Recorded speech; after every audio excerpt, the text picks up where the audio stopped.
Welcome back to the Real Couchwives podcast, where we overanalyze all things Bravo. Now, Vanderpump Rules might be done, but Summerhouse is still going, and we have been wanting to talk about it for so long, and today is that day. Yes, we have finally seen the breakup between Lindsay and Carl at the end of season 8 of Summerhouse, and it's made us want to go back and take a look at the podcast that Lindsay Hubbard did with Nick Viall just 2 months after the breakup, and we really wanted to go back and just kind of like decode it a little bit, see what similarities and differences maybe exist in the version of events that she was telling back then versus what we've seen now on camera. Yeah, what's really interesting about this too is when this season of Summerhouse started, we were thinking about that interview that had just happened, and Lindsay had, kind of gone and said she was super blindsided, and she left out this whole part about her, confronting Carl about maybe not being sober anymore. So it kind of made us think at that point, was this whole interview a lie?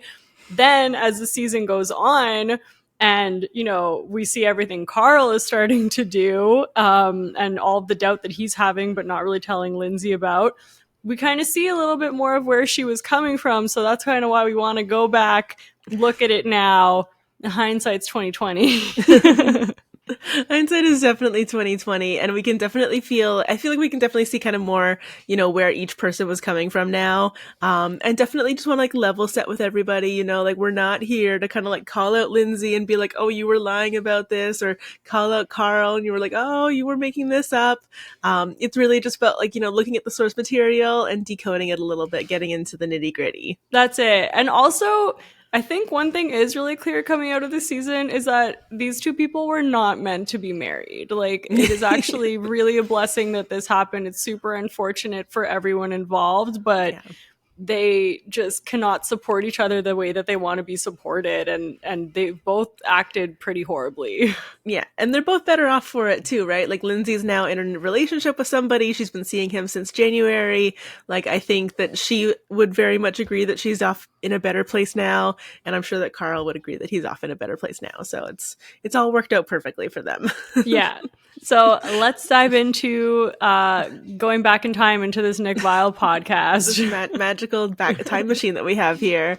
Yes. So I think one of the kind of main things that like they really got into, and they actually did a pretty good job of kind of like, portraying to us, is like the series of events that kind of went down before the breakup happened, right? So Lindsay does kind of like walk us through like what that like last like 24 or 48 hours kind of looked like. She talks about how, they'd had cameras go down on Sunday. They wrapped up, which obviously we very much saw. We had that like awkward fight between them in the kitchen with Kyle overhearing them. Kyle was doing everything in his power to remain in the room so he could eavesdrop. He's like, let me put these cords back together. Need to wrap these up really well. I mean, I do think it's interesting, and she really holds adamantly throughout the episode, and I think up until today, right, is that she was very much says that she was blindsided. She calls it the ultimate blindside, and she says that there was no indication of second thoughts or being unhappy. I do think this is where like some alarm bells have to be kind of like going off in like our minds, right? Totally. And also like it's not even just us as viewers, like every single person that filmed Summerhouse with them, like all of their friends were like, this is not shocking to us. Like we literally, the first episode, we have her calling him out on his sobriety, claiming that he's blank Carl. Yeah. How could you, like, in this interview, she made it seem like they were sunshine and rainbows up until the 2 weeks before. And yeah, it did start to get really bad the 2 weeks before, but it was not great at the beginning. No, that's just it. And, they talk about the couples therapy a little bit and how they had been in couples therapy for like the year before, basically, up until the breakup, and how they actually were supposed to have couples therapy that day, of all days, and it had been canceled because they had to do this filming with production.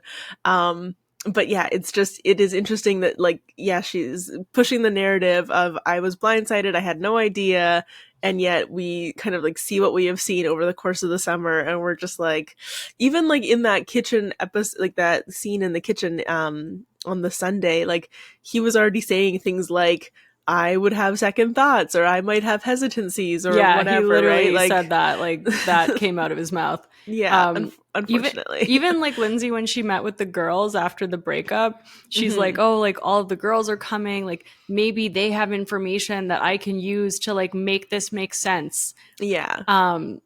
So it's just kind of like, you know what was happening in the summer.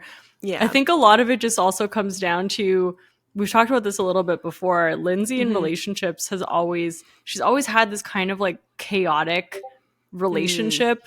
Yeah. And I feel like, and even the way that she says, like, you know, relationships are hard and they're work and like, I want to push through it. Like, I don't think she saw these as the red flags that they were. I think she saw them as hurdles that they could get past. Like, Yeah. I think a lot of it is just her perception. Yeah. Because of, you know, all of these things that she has, her abandonment from her mother. Like, it's so deep. Mm-hmm.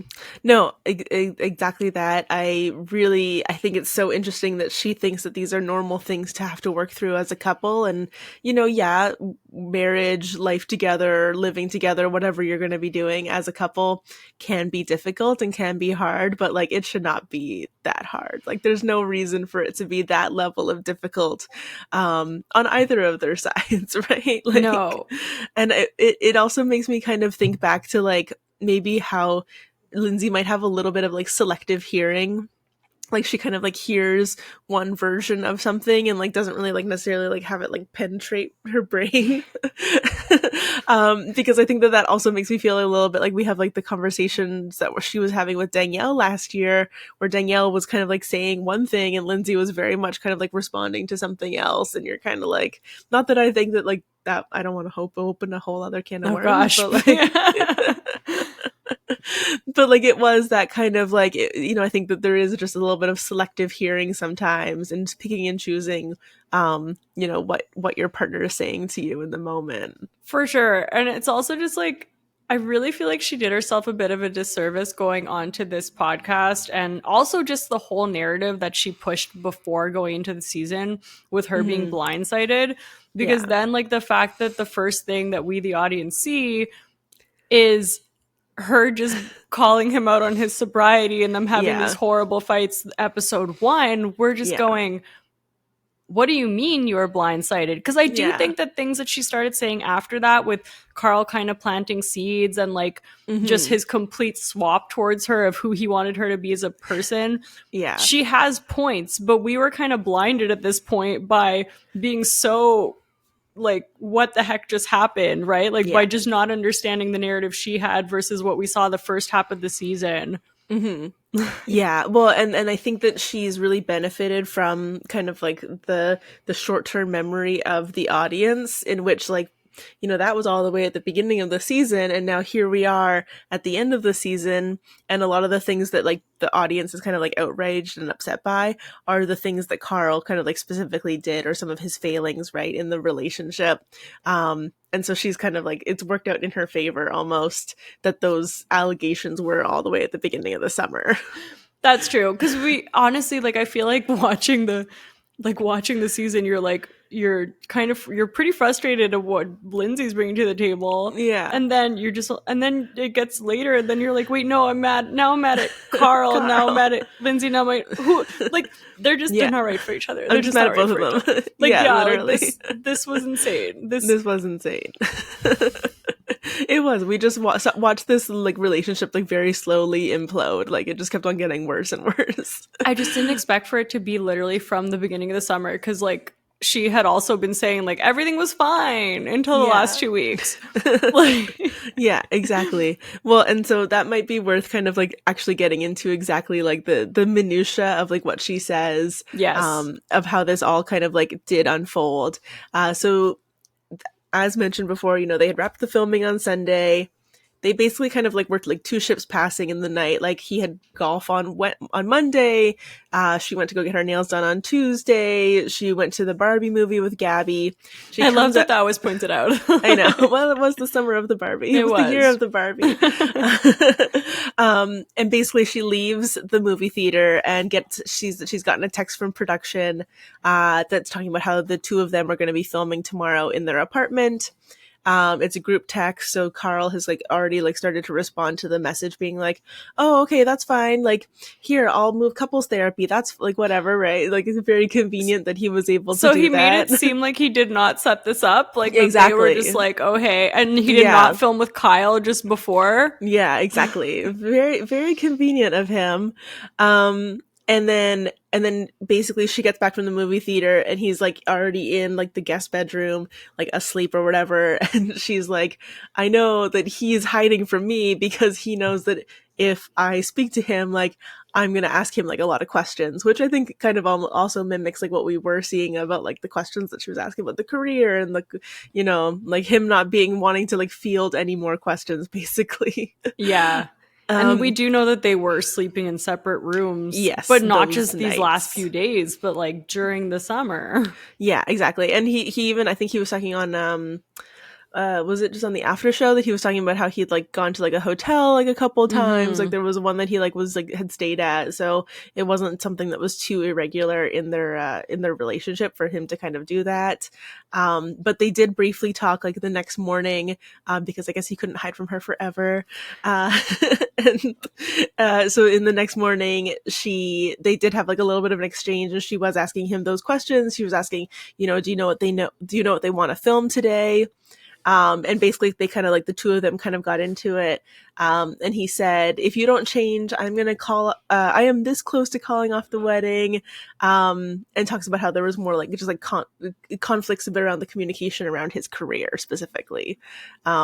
So again, a lot of the same kind of things that we had seen on the Sunday scene is happening the morning before the filming of the breakup, and then also in the like actual filming of the breakup. The same things are coming over and over and over again.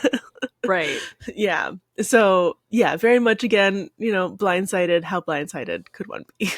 Yeah, like we've seen all of these conversations happen throughout the summer. I'm also really surprised of how a lot of the fights they had this summer was about money and basically like who's gonna be the provider.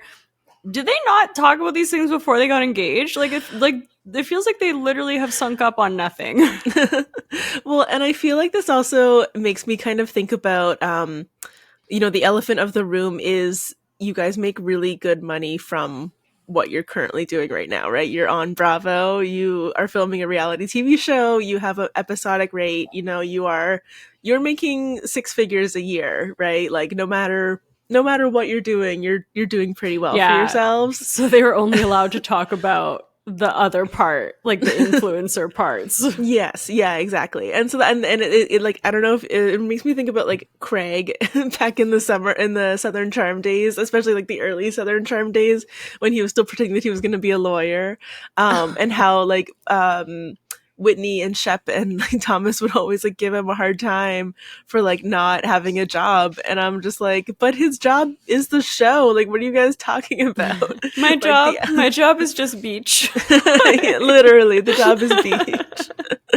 Carl's job is like film. Like, it's just, this is what you're doing. Like, it's not forever.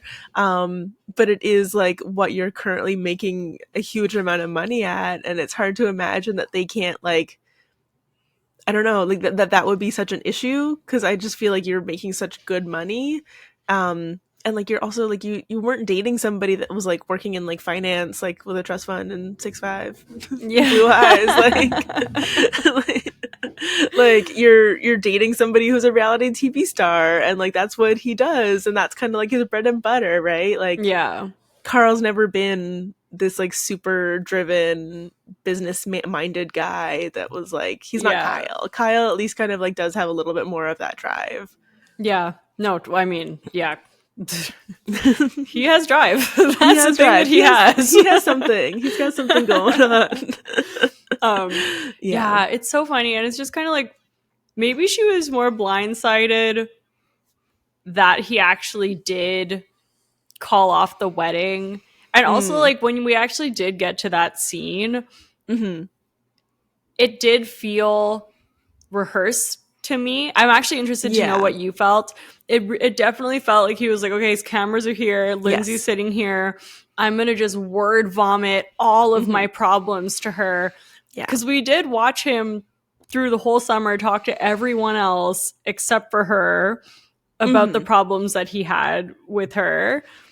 Yeah. Like, I yes, mean, parts yeah. of it. She can't say that she was blindsided to the fact that they were not happy.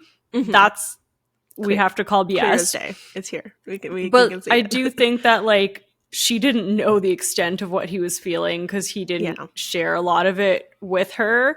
And also the fact that they had it, like, Kyle filmed with him that morning, apparently. So, like, they had the scene, basically, which was like, okay, now we're going to set the stage to Carl wanting to, like, call off the wedding.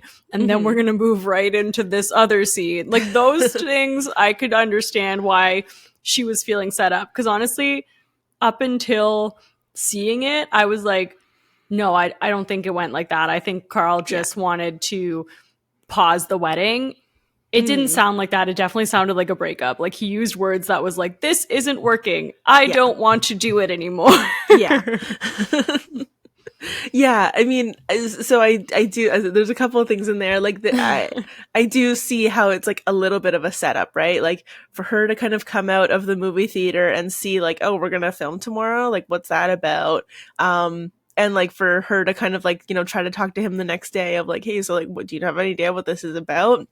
And, like, seeing that perspective of things now that we've kind of also gotten to see the actual scene play out, it does feel very set up, very much. And that's something that even Carl was trying to, like, set up a little bit earlier in the season for us, right? When he was like, I wish you guys could have been in that the car with us and seen what went down. And now we're like, where it's like, I wish you guys could have been in that apartment with us. Oh, but you were in that apartment with us. You got to see the breakup. Like, I think that he kind of thought, like, it does kind of feel like he was kind of, like, strategically thinking out, like, how do I get this on camera? How do I get this? I don't know. Right? Yeah, it's just, it's like, weird. I also, it's so funny. I feel like very influenced by what I was told before, like, because we were talking, so I just talked a little bit before with Lindsay about how she was so, like, I'm blindsided, and then we saw she wasn't, and we're like, okay, that doesn't add up. But for Carl, he was actually like, you're gonna see it play out. And I didn't go into that conversation wanting to break up. I just wanted to voice my opinions. And I'm like, I don't know. It kind of felt like he wanted to break up. Yeah. Well, okay, that's actually very interesting because the next part of the conversation, you know, Nick asks Lindsay, so when did you know, right? Like, what's the moment that you knew, like, this relationship is over? And she says, initially she says when the words came out, right? Like, that he was saying, like, basically, like, I want to be done. Like, this is over. But in that moment, she also kind of, like, realized that part of what Carl wanted was for her to kind of, like, beg and plead and grovel and, like, you know, be at his feet being like, please don't let me go. Please, come on, let's make this work.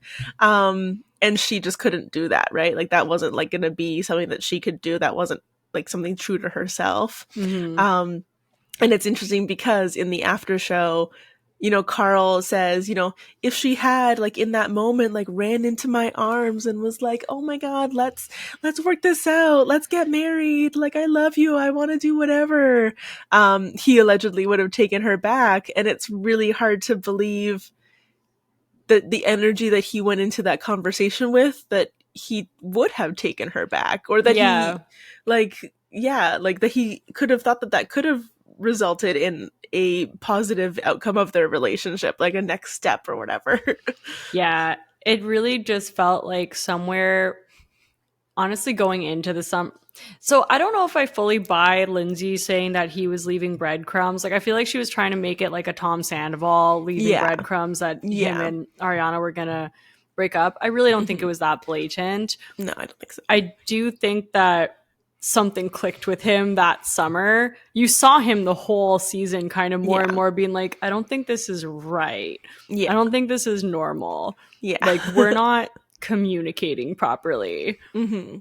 That's just it. And, like, even I remember Jesse at one point in the season asks Carl, like, do you, like, are you guys always like this? Like, what's going on? Like, is this normal? Like, is this how you guys always behave? For 8 years? Like, it's something different? Besties? And Carl talks about how like, yeah, like, you know, I think that this is just kind of like how she is right now, but like, you know, I thought we were maturing together and I thought we were growing past this, and I thought that this wasn't how we were going to be like anymore. And I do think that that was like a genuine like response from Carl. Like, I don't think that was like a setup from Jesse. I don't think that was a setup for Carl. Like, I think that was very much like, you know, I thought that our relationship was going in a different direction. And actually in this episode, right, like the podcast, Lindsay talks at pretty good length about, you know, what the first year of their relationship had been and how it was so radically different from the last year of their relationship. Like, which was only 2 years. It's only 2 years. Like, yeah. But like completely like high highs and then like some of like the lowest lows, it sounds like. And I do think the beginning of their relationship was very like them against the world. And like we had all even said at the beginning, we're like, something feels off here. Like it feels like they're really trying to be the perfect couple and to show something. And I think Carl was early on in his sobriety, and Lindsay was like doing a lot to try to support that. And I think that also played into what they were like longer term. And yeah, I think they both just had ideas of what it was going to be. And it just wasn't the same. Yeah. And that's just it. Like, I think you're very much a version of yourself when you are in the first year of your relationship. You know, I think you naturally kind of like try to like be the best version of yourself. I think you're not really sure who this other person is. So you're both kind of like trying to like figure each other out. And, you know, unfortunately, if you then kind of like figure out that you're actually not really like, you're like, you can't have the facade up forever, but then you also like, if you kind of figure out that like maybe you aren't like super compatible, like I think that that's when you get into a situation like Lindsay and Carl where you're like actually like, oh, maybe we shouldn't have gotten engaged quite as quickly as we did. And in the podcast, she even talks about how kind of like they were like a little bit like trauma bonded because of his sobriety and like experiences that she had had with like, you know, losing a baby and like all of those things. Like it was just, you know, there were a lot of like his brother passed away, and they like experienced all of these like things so quickly. And I think they also technically started dating like before his full year of sobriety was up. And that is one rule of sobriety that I think almost all of us know, is that like you're supposed to wait the full year. And I think Carl hasn't like fully like come to realize who he is in this new version of himself, right? Like, yeah, that's a hard thing. I mean, I don't know when she says this in the interview, but she does, like, the interview is literally called Not Your Average Housewife or something like that. Like not your 1950s housewife or something like that. Yeah. And that was another narrative that kind of like Lindsay was putting out in that way. And I think that also reads as just like he wants someone who's gentle and like I don't know how to say it.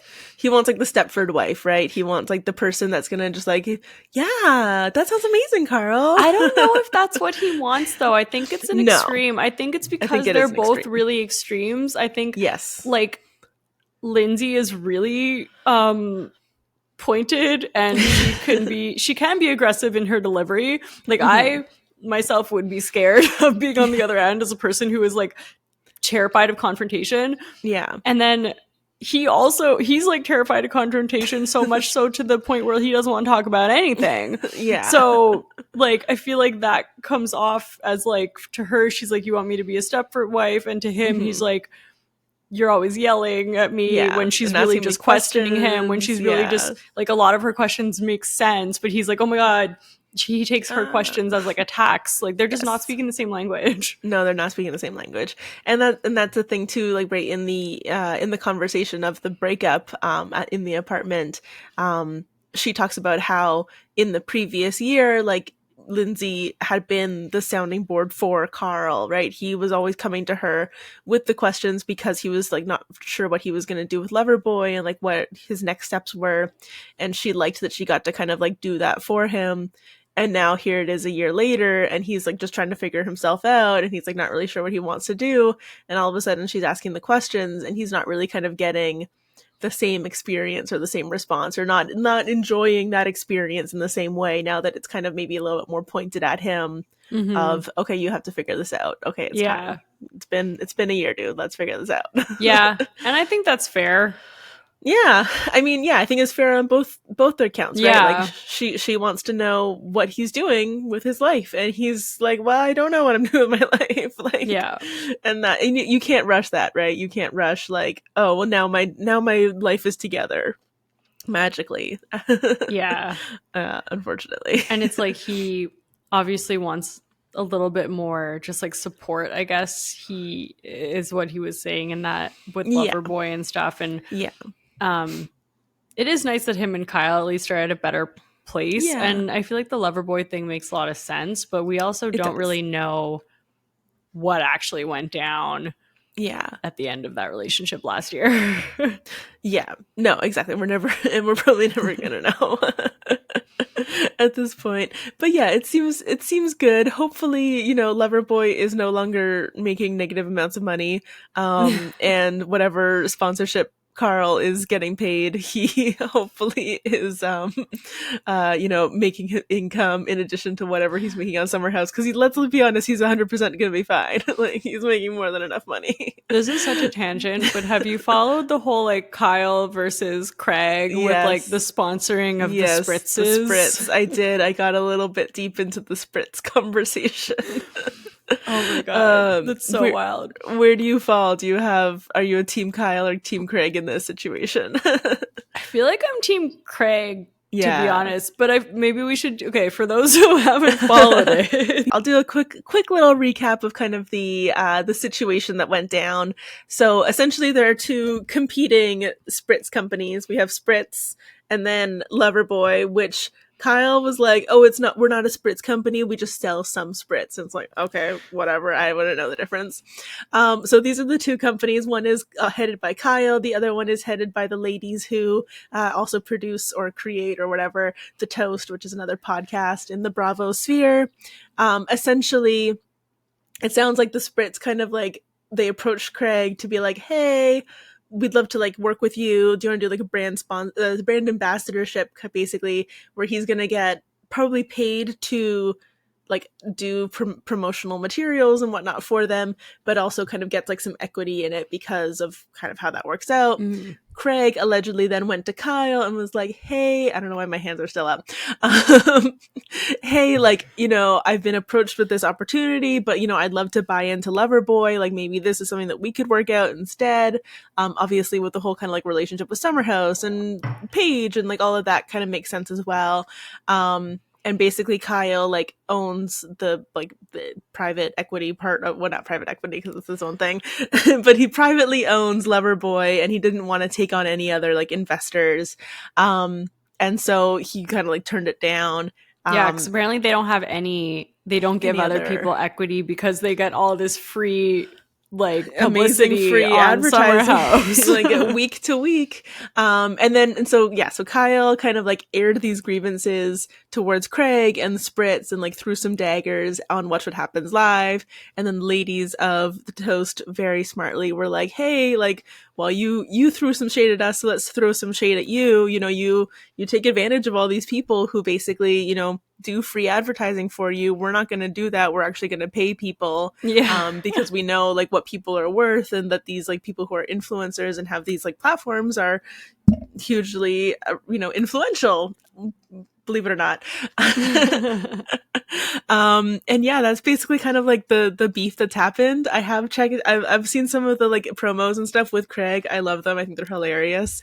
Is that the same one Shep had a little cameo in one of them. It was good. Nice. Is that the same one that Paige did like something for? No, so Paige has actually done like a couple. I don't think so. Because Paige, I think, has done a couple like other alcoholic brands, which I've noticed over the last like, I don't know, 6 months, a year.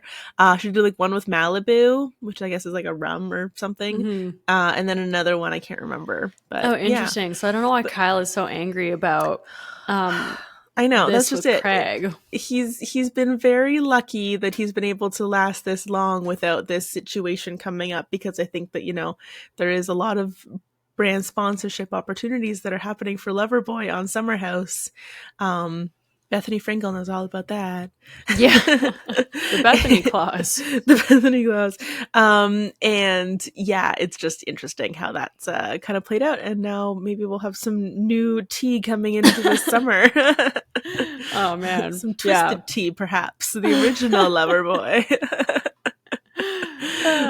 These so so that's nice. Gross. Yeah, I've still never tried it. I want to try it. It's that something about her. It's fine. It's fine. Oh, Loverboy, I haven't had that. I've had twisted teas. Yeah, no, I want to try Loverboy. Yeah. Anyways, back to the podcast. Yeah. What else did we learn from Lindsay? What else did we learn? Excellent question. So a couple other like small things kind of around like the whole like what went down kind of like phase of things. She did talk about how, you know, they didn't talk for a few weeks. It sounds like they kind of like ended up having a little bit of a sit down right before she went to the Bahamas. But she does say that there was a 2-day window after the breakup when, you know, he could have gotten in front of her basically. And like, maybe she would have reconsidered, like, you know, oh, I freaked out. That was the cold feet. I don't know what I'm doing. Like, I want to still be with you, whatever. And in that two-day window, like they maybe could have still gotten back together, which I think is interesting because in the like recent podcast that she did with Not Skinny But Not Fat is she said that like basically the next day her big revelation, because you gotta have a big revelation every time you go into a podcast, is that like the next day after the breakup he tried to reschedule couples therapy. What? Yeah. Oh, did you not see that? No, I didn't hear. I wasn't able to listen to that podcast. It's all coming out too fast. But yeah, so that, and like everybody's like, oh my god, he tried to reschedule couples therapy after breaking up with you on camera, which I think is like valid. But I also think it's interesting because in the Nick Viall podcast, she's like, there was a 2-day window when I would have considered it. And then it's like, well, he did reach out to you. So I'm not really sure where I believe like what actually happened here. It's all just so unfortunate that like this really didn't have to crash and burn the way that it did. Like I feel like all around it wasn't a blindside, but also the way that it went down was pretty brutal. Yeah. And but also necessary because they had to break up. Yeah, like they're definitely all better for it, but it's just like it's also just crazy the way that Lindsay talks about it. She's like, she very much frames it as like Carl gave up. Like Carl didn't want to work at it. Yeah, he doesn't want to work. Nobody wants to work anymore. Nobody wants to work these days. Lazy. When it's like. And I think this is a lot of people's problems. Like, main issue with Lindsay is her lack of accountability. Like, she did fully play victim this entire time. Like, even obviously when she sits down with the girls after this whole thing has happened, she obviously doesn't want people to be there and be like, I told you so. Like, you guys were like, but like, I did actually appreciate Amanda being like, well, you guys didn't have a good summer. Like we have eyes. Like like we're not. That's just it. And like literally, Paige and Amanda had like a sit down with her, being like, "It's not too late. Like it's better to do it now than do it after you guys are married." And she was like, "Oh, it's great. What are you talking about?" So that part I just can't understand. It is interesting, and the way that she colored it in this podcast, which was before the season was coming out, was very much like that. Yeah. Well, and that so that kind of also speaks to like one of the next big things that they really talked about a lot or a good amount in this podcast, is kind of around the fact that like Kyle made certain comments when the breakup had happened. I guess like releasing things to the press and whatnot, about how, you know, when everybody sees it play out this summer, they're gonna understand why this happened. Like, we're gonna Carl know. Said that too. Yeah, exactly. But they were really like hounding on the fact that like Kyle, they were like, oh, you know, it's so hypocritical of Kyle to say this, and you know, of course, and so Nick and Natalie say, you know, of course they can, you know, edit it together to make it seem as if obviously you guys were going to break up after this. They can edit anything together and make it look suspenseful. But I do think now that we've seen the summer, as we've said, like over the course of this episode, like we know why it happened. We know what's going down here. But that's it. And I feel like the thing she should have harped on, and the story she should have led with was how it went down. Yeah. Because I think that's the part that all of us definitely feel kind of really agree. bad for. Yes. And also just that Carl did seem to want her to be something that she is not. Yeah. But she wanted him to be something that he's not too. Well, that's it. They both did. It's more, well, this is it. It's just like they, at the end of the day, they just weren't meant to be together. And I think that like, if both of them could have just come out and been like, we love each other as friends, and we just weren't it for each other. Yeah. But instead, they're both kind of... Yeah, they're both kind of painting this narrative of the other person. They're both... Well, yeah. Yeah, I think that's fair to say. I'm like, is Carl, though? Because even Paige said in her after show like interview, she's like, I feel bad for Lindsay, but literally the second this happened, she went to he is the devil, and she just kind of like talked so much smack about him. Yeah. And Carl was pretty smart to bite his tongue and just kind of wait. Carl definitely bit his tongue immediately after it happened. I think he's kind of been playing like the long game on all of us. Like, you'll wait and see, you'll see what happens, you'll see how it plays out, you know? I think that there has been a lot of strategy in kind of like how overall Carl's kind of like played out, like the breakup, the post breakup, the like airing of everything. Like, I think that there's still, you know, things that he's done actively. It just doesn't look as active in the same way that Chelsea Lindsay's done it here. I don't know who Chelsea is. Yeah. Well, that's it. And we start to see that at the end of the season too. And it's just like, I feel like we watched half of the season and we had all these feelings, and then like slowly but surely every episode you're like, oh, okay, I'm understanding what you're meaning about what you're saying about Carl here. Like there's some sus activity happening. Mainly his one-on-ones with Kyle. Like his one-on-ones with Kyle are all just like they seem very pointed to not subtle. Yeah. Okay, so maybe I take it back. He wasn't planting seeds as strategically as Tom Sandoval was, but like I think as it got closer and closer to the end of the season, it did get a lot more thought out. Yeah. Well, and I think Tom Sandoval 100% knew, okay, it's time for me to do what I did to Kristen and like plant some seeds to get to this breakup and like figure out how I go about doing that. I think that Carl like genuinely was a little bit torn up inside because he wasn't sure what he was going to do and what was going to happen and how it all, like, I think he genuinely didn't know what the outcome was going to be. No. And the other thing that you can say about it too is literally like he showed up to her bridal shower, like, and also just like to cancel it 2 months before the wedding. Yeah. 2 months before the wedding.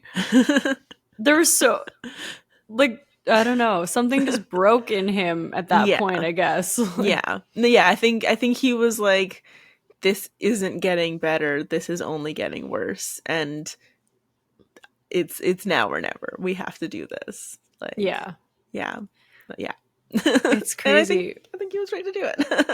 He was for both of them for sure. Yeah. But that's what I'm trying to be a little careful here because like I really don't want to just bash one side or another. Like I do feel like there's faults on both sides. And ultimately, like at the end of the day, right? These are two real people and this is their real life. Like they, you know, as much as people like to talk about like, oh, this was planted, this was whatever, who knows, you know, PR relationship, whatnot. I think that this was a real relationship. This was a real engagement. This was like two people that really thought that they were going to potentially at one point live their lives together.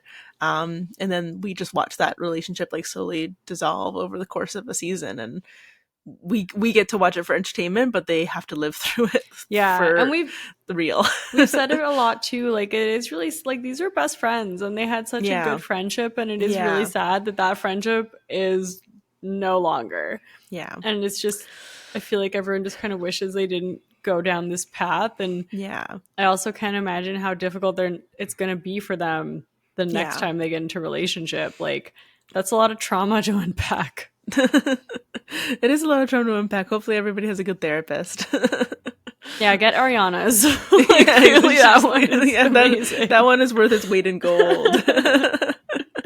It does make me wonder what next season is going to look like. Like, is everyone going to come back?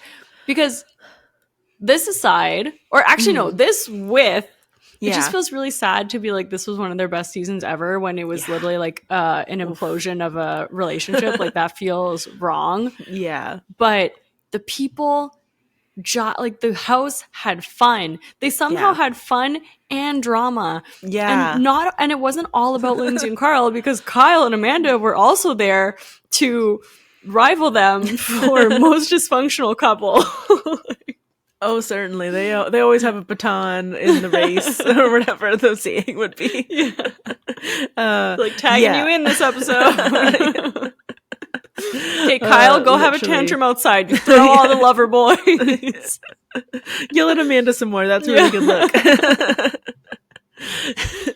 Yeah, I don't know how we go forward from here. I am so like it's very much one of those things where I think that like they both kind of feel a little bit like they're entitled to come back next year. And I'm fine with that as long as they can find a way to, you know, coexist in that house. Very curious to see. I kind of don't want either of them to not be there too. I know. At first I was like, I feel like Carl shouldn't for himself, but like I do think that he's really come into his own with his sobriety, and I think like the house isn't an issue to him in that way. I think he would definitely need to have like an ally, which I guess he has Kyle which now. He has a Kyle, yeah. And Lindsay is friends with the girls again, which is really nice. Yeah. I don't know how long that'll last after the reunion. Yeah. I think they'll at least stay surface level like they were this summer. Yeah, I could see that. I could see that kind of being the way forward from here.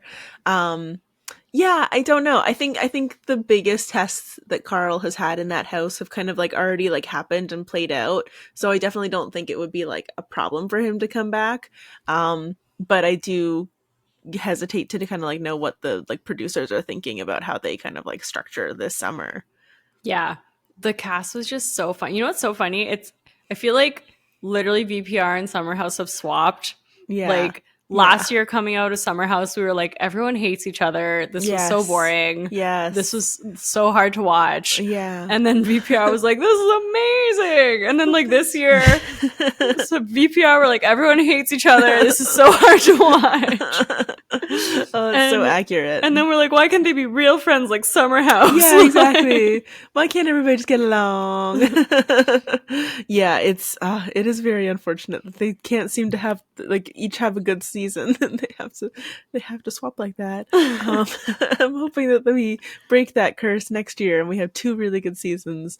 Even though God knows how long it's going to take us to actually get another season of Vanderpump Rules. So yeah. Oh man. Also, the house for Summerhouse is on sale, or like renting. It's being rented out. Yeah. You can rent it. Apparently, Leonardo DiCaprio's rented it. That's imagine that's what we have to do now. So yeah. I think that was an interesting look down it was memory lane. a very interesting look down memory lane. Glad to kind of be able to put the Carl and Lindsay breakup to bed. Excited to see how the reunions continue to progress. And yeah, it's gonna be I'm super excited. It's gonna be good. It's gonna be juicy, and we'll probably get information. Like it's already June. We're probably gonna find out about season 9 pretty soon, right? So yeah, that's true. Well, exciting stuff. Let us know your thoughts, where you fall and everything. Are you watching Summerhouse? Also, what are you watching after this? Because like we're going into a little bit of a hole now with Bravo stuff. Like Jersey's on. I'm not caught up on Jersey. No. It seems like it might be also coming to an end. I don't know. Yeah, it feels weird. Like it. Real Housewives of Dubai is out. Are we liking Real Housewives of Dubai? That's fun. That's cool. That's different. Yeah. Got some drama coming from there. Let us know what you want us to talk about next.